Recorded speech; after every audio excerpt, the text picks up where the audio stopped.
Hola, soy Raúl y estás escuchando el podcast de Un Papá en Apuros.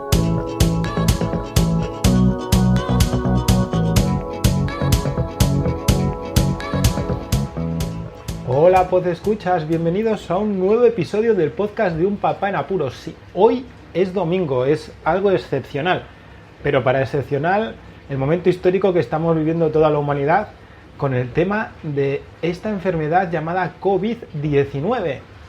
He empezado a grabar hoy domingo y va a ser para este podcast el día 1 del periodo de cuarentena que vivimos en España debido a un real decreto que fue lanzado ayer noche, día 14 de marzo de 2020, y hoy día 15, pues empezaría en realidad el día 1 de esta cuarentena que supuestamente va a durar 15 días, aunque seguro que será prorrogable, dependiendo de los contagios, del pico y del control que pueda llegar a tener la autoridad española, las autoridades, para que el virus se contenga y que no vaya a más. Voy a aprovechar este primer programa, digo primero porque mi meta, mi objetivo es que voy a lanzar todos y cada uno de los días de esta cuarentena al menos una píldora o un podcast largo, depende de lo que tenga que decir en el momento, para ir sobrellevando mejor e ir contando situaciones, reflexiones, lo que sucede con temas importantes como pueden ser abastecimientos, el día a día en casa, recomendaciones, en fin, todo lo que se nos ocurra. Creo que va a ser una buena experiencia, y aprovechando que el año pasado utilicé la excusa del Día del Padre para hacer toda una semana de podcast sin parar, pues yo creo que ahora mismo, llegando el Día del Padre, que va a ser muy especial, aprovecharé y haré este periodo de cuarentena a lo podcastero. Bueno, como buen biólogo molecular y doctor, pues lo primero que os voy a comentar es qué es esto de COVID-19. Para que os centréis un poco, COVID-19 se llama a la enfermedad que puede llegar a originar el virus tipo coronavirus, que en un principio se denominó 2019 nCoV, de 2019 Novel Coronavirus, pero después ya se clasificó bien y el nombre específico del virus en sí es SARS-CoV-2. Es sencillo, pero para aclarar las cosas, COVID-19 no es el virus, es la enfermedad. Una enfermedad que está asociada a trastornos respiratorios y que tampoco voy a incidir demasiado, pero que lo provoca el virus, ¿de acuerdo? Bien, el virus en realidad es un virus, como habéis visto todos, muy pequeño, compuesto por ARN monocatenario. Este ARN tiene aproximadamente 30 kilopares de base, o sea, 30.000 pares de nucleótidos, y está comprimido formando también ese aspecto de bola con una especie de spikes que llamamos en biología, que son una especie de pinchitos hacia afuera, ¿no?, que son de tipo proteínico. Es el séptimo coronavirus que se ha asociado a alguna patología, o que tiene asociada a patologías en humanos, ¿vale? Este virus supuestamente ha saltado de una especie a la nuestra y aún se está determinando si ha sido de murciélagos o de algún otro mamífero como el pangolín. Bueno, en fin. Comenzó en China, en la región de Hubei, donde es la ciudad Wuhan, y bueno, se ha extendido de forma rápida, ya que estamos en un mundo globalizado, y es lo que tiene. La forma de contagiarse es muy sencilla, vía aérea, con gotas de menos de 5 micras de diámetro. Entonces, pues permite un contagio de hasta 2 metros de distancia cuando se tose, se estornuda, pero también hay que tener mucho cuidado a la hora de tocar cosas, porque se mantiene el virus. Imaginaos, dependiendo de la carga vírica que ya tenga esta persona, pues puede permanecer más o menos tiempo, y también de los factores externos como puede ser la humedad o la porosidad del material donde se encuentre el virus. El otro día estuve escuchando a un especialista que incluso pues, podría mantenerse un par de días en una simple barra del metro, dependiendo de las circunstancias del enfermo y de la situación dentro del vagón de metro. Bien, la incubación suele durar, ahora la han estipulado de 2 a 14 días, pero lo normal es que de 4 a 7 días ya uno haya incubado el virus. El periodo de incubación es el periodo que hay desde que uno se contagia hasta que muestra los síntomas. Sin embargo, la media es que el 95% de la gente a los 12 días y medio ya presente síntomas. Pero bueno, se ha ampliado un poco el rango para estar seguros. Por eso se dice que hasta 15 días no se está seguro aproximadamente de que haya tenido o no contagio por este coronavirus. Los síntomas son parecidos a los de la gripe. ¿Qué sucede? Que no todos pasamos por los mismos síntomas, no todos tenemos lo que comenta todo el mundo. Tos seca, fiebres relativamente altas o dolores de cabeza musculares. También se puede presentar un dolor en las amígdalas, en la garganta, dolores en las articulaciones, incluso puede pasar que tengas un síntoma y no otros, o que no tengas ninguno y te encuentres raro, parecido a lo que sucede con la gripe. Va a tener mucha incidencia en la gente más mayor, anciana, y que tenga problemas, ya no solo respiratorios y también a lo mejor cardiovasculares, que no les permitan luchar en condiciones con la enfermedad. Los niños parece ser que son más fuertes ante este coronavirus y hay algunos que seguro que ni presentan síntomas. ¿Y qué pasa? Que la mayor incidencia la vamos a tener los que más nos movemos. La gente joven, la gente de mediana edad, los que más nos vamos para allá y para acá, somos los que vamos a llevar el virus a todos los sitios, seguramente.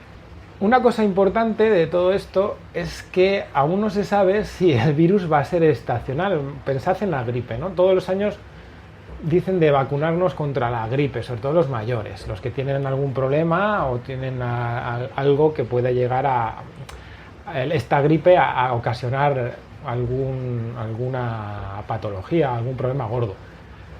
Con esto sucede lo mismo, es un coronavirus parecido a la gripe, entonces puede que nos veamos en la tesitura de que año tras año, si no desaparece, pues a lo mejor hay un brote en algún sitio y haya que utilizar estas vacunas para zanjar el problema.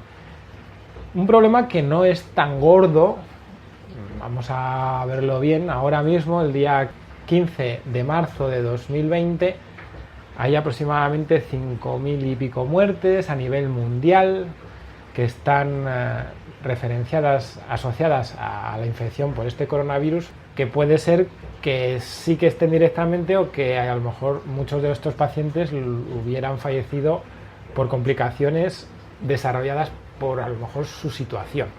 Pero bueno, lo más importante de todo esto y por qué ha sucedido esta cuarentena que estamos viviendo es porque existe un colapso sanitario. No se puede dar una atención sanitaria a todo el mundo y más aún cuando existe un miedo generalizado, una cierta histeria. Por lo tanto, lo primero que hicieron todos los gobiernos es dar unas recomendaciones básicas para sobrellevar el contagio. ¿Qué ha sucedido?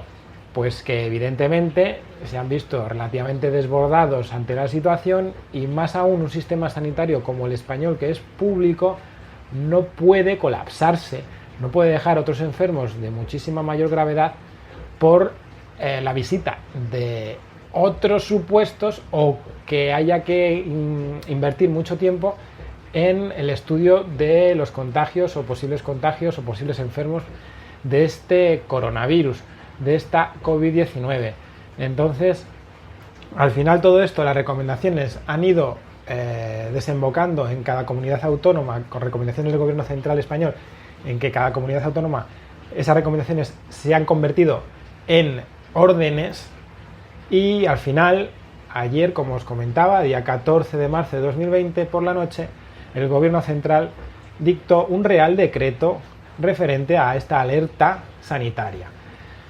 Lo principal de este real decreto es que durante 15 días vamos a estar más o menos todos recluidos en nuestras casas, cosas principales como la alimentación o asistencia sanitaria básica o incluso los trabajos que deban ir la gente porque no se puede hacer dicho trabajo vía telemática, por teletrabajo, igual que ir a las gasolineras. Bueno, está muy, muy claro en el Real Decreto, que también os voy a dejar enlazado en las notas del audio o del artículo, dependiendo de dónde escuchéis el podcast, y que lo que os he comentado, son 15 días en los que vamos a estar en cuarentena todo el mundo. Los niños no tienen clase, no existe nada, ninguna clase lectiva de ningún tipo, desde la escolarización infantil de primer ciclo hasta la universidad, no se va a dar ningún tipo de clases.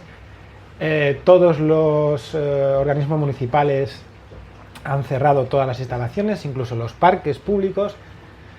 Y bueno, en fin, que este podcast va a servir para informaros un poquito sobre el tema este del coronavirus, de cómo lo estamos viviendo y de lo que sucede en España, y para anunciar lo que os he comentado, que voy a publicar día a día un pequeño podcast o largo, dependiendo de lo que tenga que decir, para comentar la situación y sobre todo alguna recomendación o curiosidad que nos suceda a lo largo de estos 15 días, que pueden ser prorrogables sin ningún problema. También os voy a dejar, ya que mi deformación profesional me lo requiere, un enlace a un artículo que se publicó al comienzo de estos contagios, en enero, porque todo esto comenzó a finales de diciembre, creo que fue 30 de diciembre de 2019 cuando se detectó la infección por el coronavirus en China, y a principios de enero ya fue cuando empezaron a moverse todas las maquinarias para detección, identificación del virus e incluso unas pruebas de laboratorio muy curiosas para que la gente observe qué es lo que se hace de forma básica para identificar el coronavirus y saber el problema en sí biológico que estamos tratando todos. Bueno, nada más, hasta aquí ha llegado el primer podcast en este día 1 de cuarentena, y atentos porque todos los días os voy a dejar un nuevo episodio para que esta cuarentena se sobrelleve mucho mejor. Muchísimas gracias por escucharme, un saludo y hasta luego. Podéis contactar con Un Papá en Apuros mediante el correo electrónico abierto las 24 horas del día, unpapaenapuros@rauldelapuente.com. También podéis seguir las cuentas de Twitter y Facebook oficiales, @unpapaenapuros. Estamos en todas las plataformas de podcasting, y para que incluyáis el programa en vuestro gestor de podcast favorito, podéis utilizar la dirección corta bit.ly/unpapaenapuros. Para que no os preocupéis, toda la información sobre el podcast se encuentra en unpapaenapuros.rauldelapuente.com y también en las notas de cada episodio. Por cierto, no os olvidéis de dejar una reseña en iTunes, dar un me gusta en iVoox y compartir cada episodio en las redes sociales. Así nuestro podcast será más visible y llegará a más gente. Muchas gracias, podcescuchas.